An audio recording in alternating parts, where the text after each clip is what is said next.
এই ধরনের অঙ্ক তোমরা অনেক পরীক্ষায় দেখতে পেয়েছো, অনেক কম্পিটিটিভ এক্সাম গুলো দেখতে পেয়েছো, পুলিশের থেকে পরীক্ষা থেকে শুরু করে বিভিন্ন ধরনের চাকরির পরীক্ষা এবং মাধ্যমিক লেভেলেও এই ধরনের অঙ্ক অনেক দেখা যায়।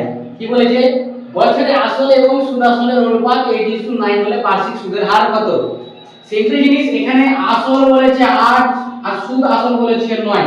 কথার অর্থ কি, যে আসল অর্থাৎ মূলধন 8 টাকা যদি হয় তাহলে সুদ এবং আসল টোটাল সুদ এবং আসল যোগ করে আমাকে ঘুরিয়ে দিয়েছে 9 টাকা।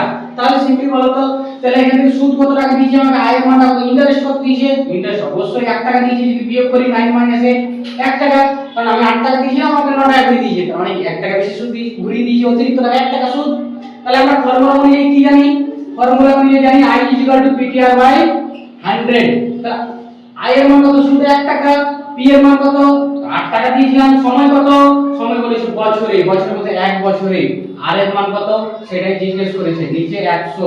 তাহলে R ক্রস মাল্টিপ্লিকেশন করলে 100 বাই 8, 100 বাই 8 এর মান কত হয়, 12 8 96 অর্থাৎ 12.5%। কত পার্সেন্ট? 12.5%।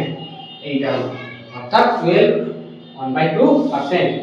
ঠিক তেমনই একটা অঙ্ক 12 নম্বর অঙ্ক, এটা তোমাদের হোমওয়ার্ক। যদি এই অঙ্কটা পেরে থাকো তাহলে অবশ্যই এই অঙ্কটা আমাকে কমেন্টে অ্যানসার জানাবে এবং সাথে সাথে চ্যানেলটাকে লাইক এবং ফলো করবে এবং সাবস্ক্রাইব করবে।